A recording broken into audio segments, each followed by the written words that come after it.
నేనంతా పెరిగింది అంతా గూడూరు అండి, నెల్లూరు దగ్గర. డాడీ ఈజ్ ఫ్రమ్ తిరుపతి, అంటే తిరుపతి దగ్గర, బట్ అమ్మ వాళ్ళది విజయవాడ. బట్ మేము ఉన్నదంతా గూడూరు అనమాట, ఎడ్యుకేషన్ అంతా. సో ఇంకొంచెం మాస్టర్స్కి అలా వెళ్ళేసరికి చెన్నై.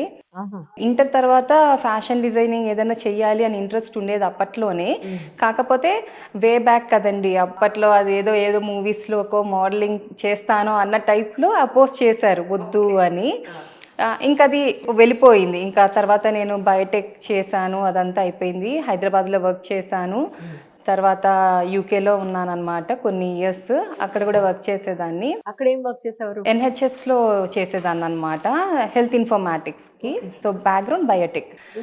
ఎప్పుడు ఇంట్రెస్ట్ ఉండేది కానీ ఇంకా అటువైపు ఇంకా అది పూర్తిగా పోయింది మైండ్లోంచి. ఏదో ఇంకా హ్యాండ్లూమ్స్ మీద చెయ్యాలి అని. But I always love to dress up in handlooms.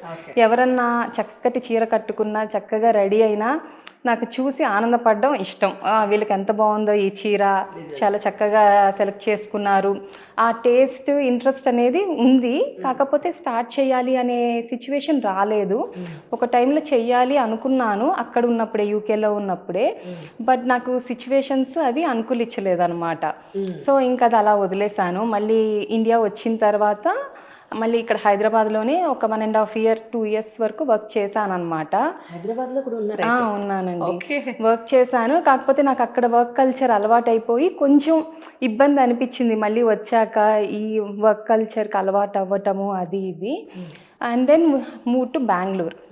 ఇంకా అప్పుడు దీనికి అంతటికంటే ముందు కూడా I went through some crisis, personal family crisis and all. అయితే చాలా డిఫికల్ట్ టైం అనమాట ఎమోషనల్గా. అది మనం థింగ్స్ మూవ్ అయినా, నేను మూవ్ అయినా, యునో దట్ ఆ స్కార్స్ ఉంటాయి కదా మనకి, చాలా టైం పడుతుంది హీల్ అవటానికి కూడా. తర్వాత ఆ టైంలో ఇంకా మా లైఫ్ పార్ట్నర్ శివ్, మీరు కలిసారు కదా బెంగళూరు వచ్చినప్పుడు కూడా, తన సపోర్ట్తో హ్యాండ్లూమ్స్ స్టార్ట్ చేద్దామని అనుకున్నాం అనమాట.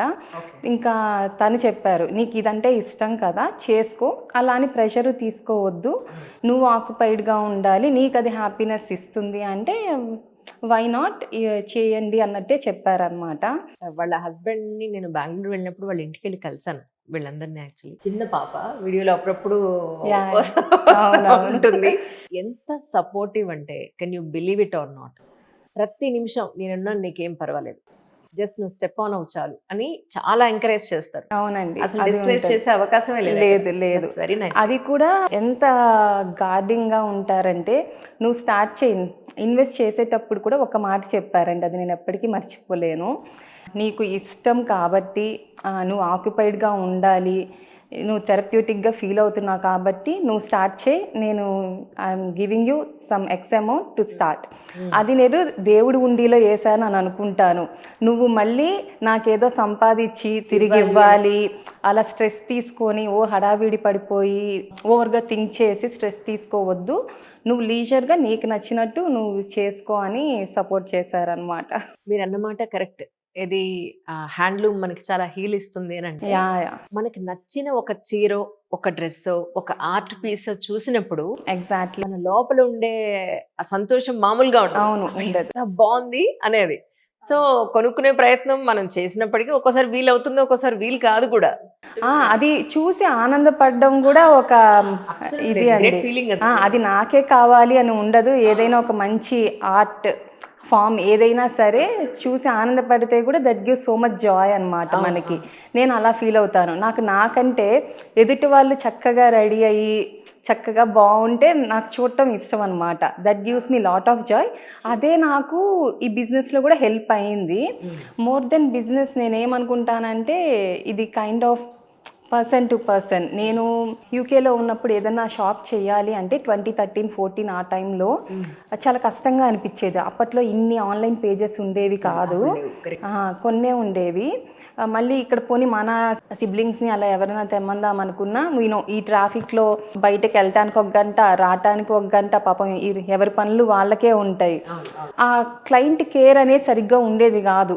నేను రీచ్ అయినప్పుడు ఎవరైనా డిజైనర్స్ని అలా అంత ఉండేది కాదనమాట. సంథింగ్ మిస్సింగ్గా ఉండేదన్నమాట కమ్యూనికేషన్ అని. ఇంకోటి ఏంటంటే, స్వాతి గారి దగ్గర ఉన్న క్వాలిటీ, మనం కలర్స్ జనరల్గా ఆన్లైన్లో చూసినప్పుడు, మనం విడిగా ప్రత్యక్షంగా వెళ్ళినప్పుడు కలర్స్ చాలా వేరియేషన్స్ వచ్చేస్తాయి. నెంబర్ 1.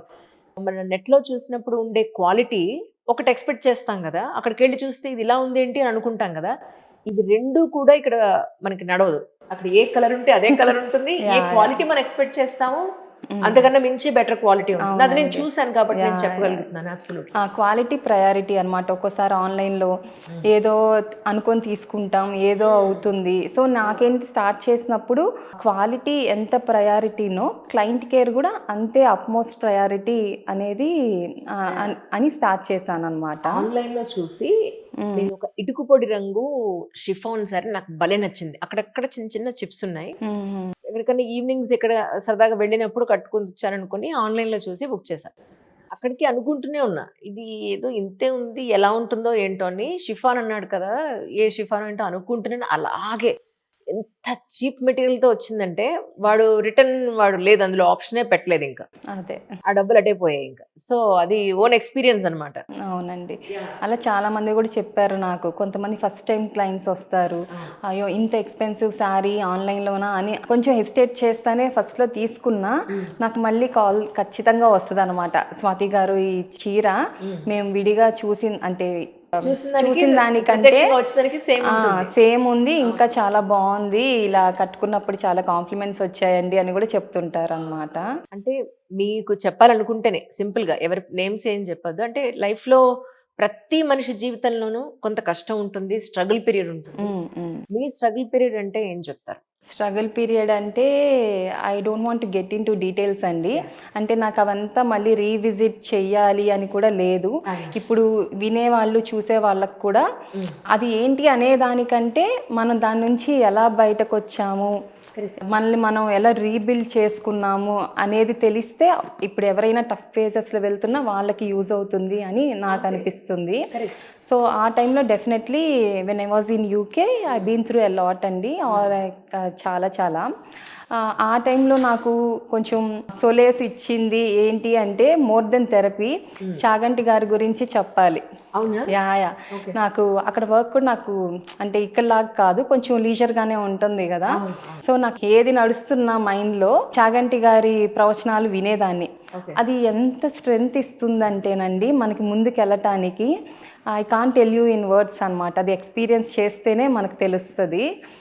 నాకు మళ్ళీ ఆ స్ట్రెంగ్త్ రీబిల్డ్ చేసుకునే కెపాసిటీ ఇచ్చింది కూడా మనకి ఇంట్లో పెద్దవాళ్ళు పక్కన కూర్చోబెడితే ఇది కాదమ్మా ఇది అని ఎలా చెప్తారో కొన్ని we can't even share with parents.